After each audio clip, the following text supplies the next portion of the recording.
Good morning, everyone. On this last week in Ordinary Time, we are continuing our reading in the book of Daniel.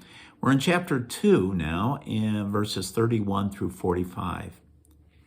Daniel said to Nebuchadnezzar, "In your vision, O king, you saw a statue, very large and exceedingly bright, terrifying in appearance as it stood before you. The head of the statue was pure gold. Its chest and arms were silver, its belly and thighs bronze, the legs iron, its feet partly iron and partly tile. While you looked at the statue, a stone which was sown from the mountain, without a hand being put to it, struck its iron and tile feet, breaking them in pieces. The iron, tile, bronze, silver, and gold all crumbled at once, fine as a shaft on the threshing floor in summer, and the wind blew them away without leaving a trace. But the stone that struck the statue became a great mountain and filled the whole earth. This was a dream. The interpretation we shall also give in the king's presence. You, O king, are the King of kings.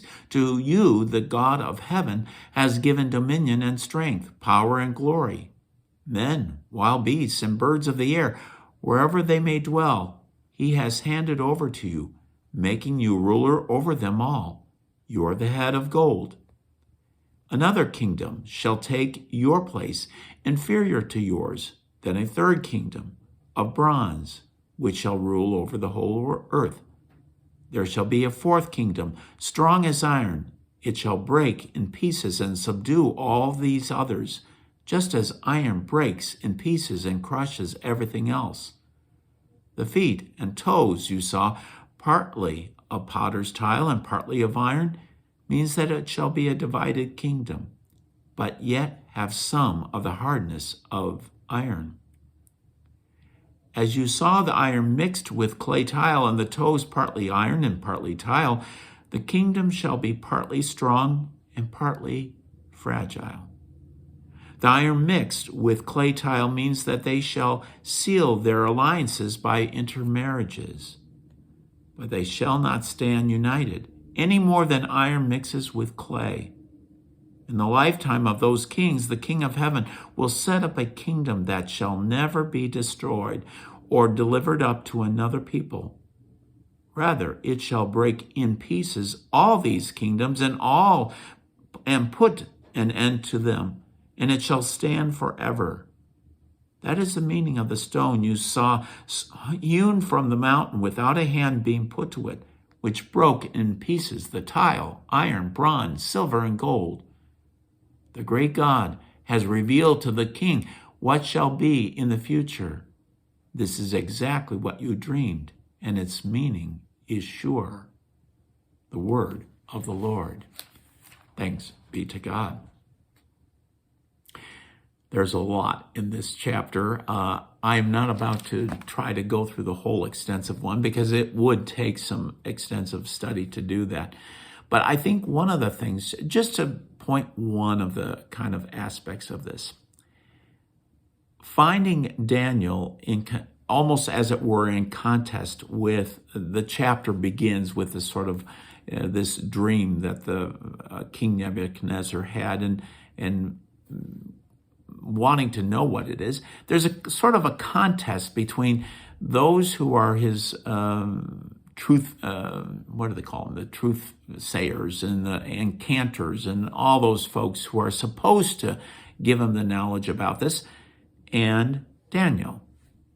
Now, this is not the first time that such a thing has happened. We go all the way to the book of Genesis, and there was a similar type thing with the Pharaoh.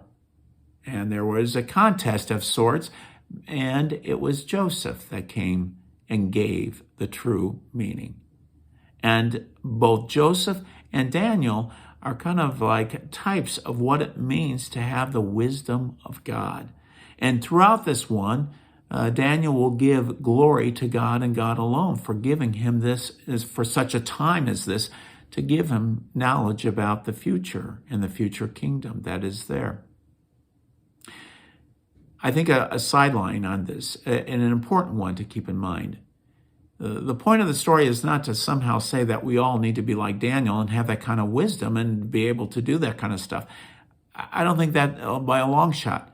What Daniel is trying to tell us, especially if we read carefully through the whole chapter, is that for such a time as this, God so orchestrated Daniel to be in that place, and God so orchestrated that gave him what he needed to do under those circumstances. That is what I think is true for every single one of us who are followers of Christ. That we follow after the Lord, and he will give us what is necessary for whatever time, whatever place, whatever situation we may be coming against and be involved in. And let's be those folks that everything that we do, whether it's at play or at work or whatever we have, that we do it all as unto the Lord. There's so much more to this chapter, but that's enough to keep us going. Stay safe, folks. Hopefully we get to see each other soon. Bye for now.